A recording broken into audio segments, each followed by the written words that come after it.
Mars media நேயர்களுக்கும் அன்பர்களுக்கும் இந்த நாள் இனிய நாளாக அமைய எல்லாம் வல்ல இறைவனை பிரார்த்திக்கின்றோம். இந்த சேனல் உங்களுக்கு பிடிச்சிருந்தா மறக்காம சப்ஸ்கிரைப் பண்ணுங்க, ஷேர் பண்ணுங்க, லைக் பண்ணுங்க, கமெண்ட் பண்ணுங்க. எனதருமை விருச்சிக ராசி அன்பர்களே, இந்த பதிவில் நம்ம என்ன பார்க்க போறோம் அப்படின்னா, நிகழும் மங்களகரமான குரோதி வருடம் தை மாத ராசி பலன். இந்த தை மாதம்னாலே அற்புதம்.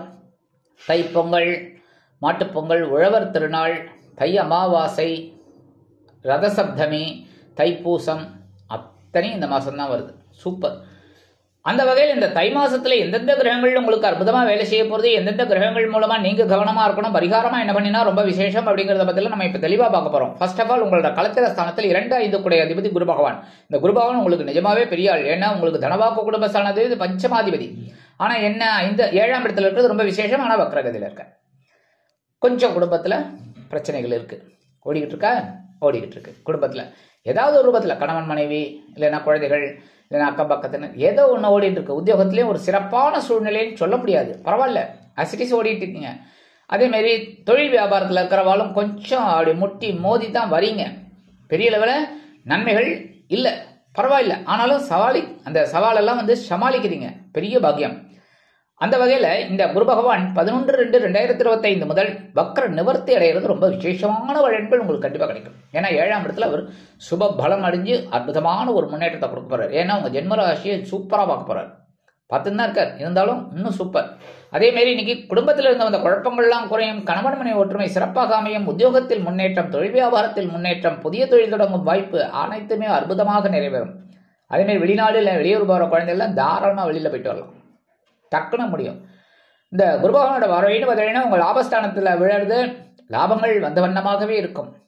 அதேமாதிரி உங்கள் ஜென்மராசியை பார்க்கறது. ஆனாலும் சனீஸ்வர பகவானும் சேர்ந்து பார்த்துட்டு இருக்காரு 10ஆம் பார்வை. அதனால தான் கொஞ்சம் அப்படி இப்படி போயிட்டு இருக்கு. மனசுல சில நேரங்களில் சந்தோஷம், சில நேரங்களில் குழப்பம். சரியா?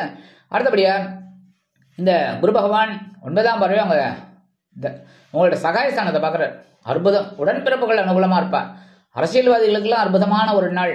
முயற்சிகள் பலிதமாகும், உத்தியோகத்திலும் சரி, தொழில் வியாபாரத்திலும் சரி. சரியா? அடுத்தபடியா பாக்கியஸ்தானம் என்று அழைக்கப்படக்கூடிய 9ஆம் இடத்தில் உங்கள் ராசிநாதனும் பகிர்வன ரோகாதிபதியுமான செவ்வாய் இருக்கார். நீச்சம் அடைந்து வக்ரம் அடைந்து இருக்கார். 9ஆம் இடத்துல இருக்கிறது பரவாயில்லை. ஆனா என்ன, நீச்சம் வக்ரம். தந்தையாரோட உடல் ஆரோக்கியத்தில் கவனமா இருக்கும். தந்தை வழி உறவினர்கிட்ட முட்டு மோதல்லாம் வேண்டாம், வீண் வாக்குவாதம்லாம் வேண்டாம். அதேமாதிரி பூர்வீக சொத்துக்கள் உங்க கைக்கு வரத்துக்கு கொஞ்சம் வாய்ப்புகள் காலதாமதம் ஆகலாம். அடுத்தபடியா மூத்த உடன்பிறப்புகள் சகோதரர்கள்லாம் கொஞ்சம் பிரச்சனை பண்ணலாம், அவங்களெல்லாம் அனுசரிச்சு போறது நல்லதுங்க. சீருடை பணியாளர்களாகிய காவல், ராணுவம், தீயணைப்புத்துறை, மருத்துவத்துறையில் வேலை பார்க்கும் அன்பர்களுக்கு எதிர்பார்க்கும் இடமாற்றம், பதவி மாற்றம், பதவி உயர், சம்பள உயர்வு சற்று காலதாமதமாகி பிறகு நிறைவேறும். 18/1/2025 முதல் இந்த செவ்வாய் பகவான் எங்க வரப்போறான்னு பார்த்தீங்கன்னா, அப்படியே வக்ரகதியிலே மிதுன ராசிக்கு வந்துடுறாரு. மிதுன ராசி உங்களுக்கு அஷ்டமஸ்தானம். அஷ்டமஸ்தானத்துல அவர் உங்க ராசிநாதன் வக்ரம் அடைகிறது பரவாயில்ல, புரியுறதா?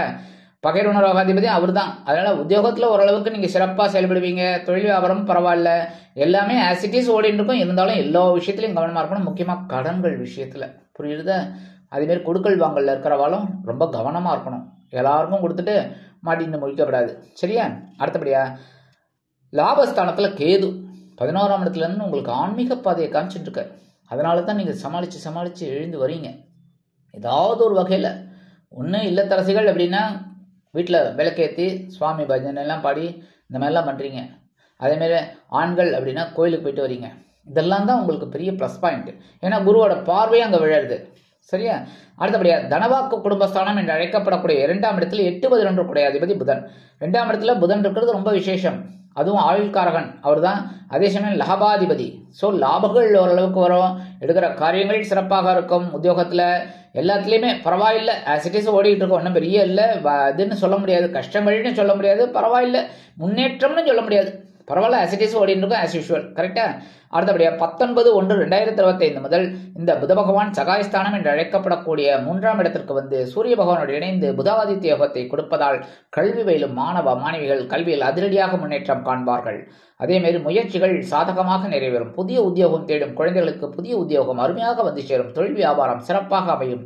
மனதில் ஒருவித தைரியம் குடிகொள்ளும். நீங்கள் எடுக்கும் காரியங்கள் அனைத்துமே வெற்றியை கொடுக்கும்.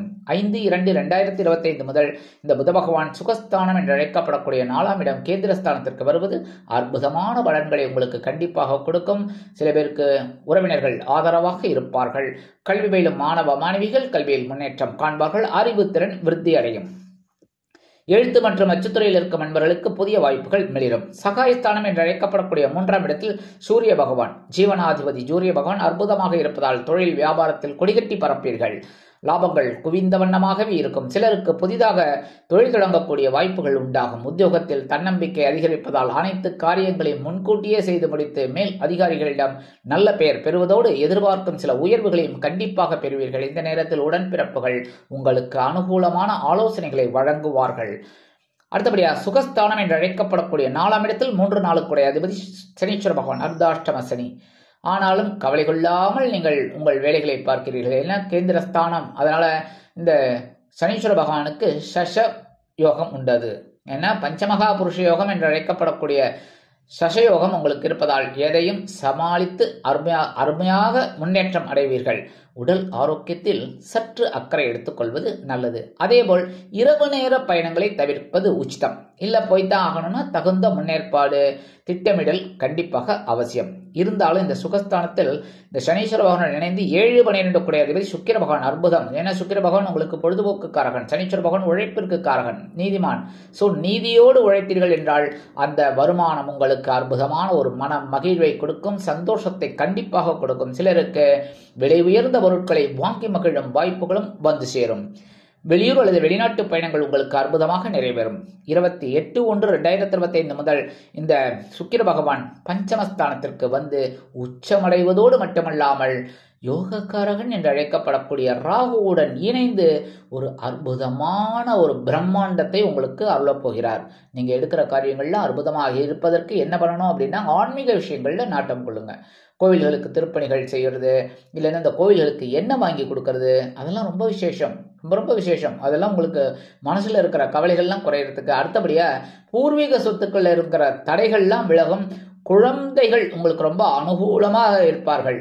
அதுவும் இந்த வெளிநாட்டிலேருந்து உங்களுக்கு குழந்தைகள் மூலமா ஏதாவது பண வரவு பெண்டிங் இருந்ததுன்னா ஆட்டோமேட்டிக்கா இப்போ வந்துடும். டக்கு டக்கு டக்கு டக்குன்னு வந்துடும். மனசுல இந்த கவலைகள்லாம் குறையும். குழந்தைகளின் முன்னேற்றம் உங்களுக்கு வியக்க வைக்கும். குழந்தைகளின் திருமணத்தை பற்றி யோசிக்கும் எண்ணம் உங்களுக்கு அவசியமாக உண்டாகும். அதன் மூலமாக குடும்பத்தில் சுபகாரிய பேச்சுக்கள் நிறைவேறும். சிலருக்கு விலை உயர்ந்த பொருட்களை வாங்கி மகிழும் வாய்ப்புகளும் வந்து சேரும்.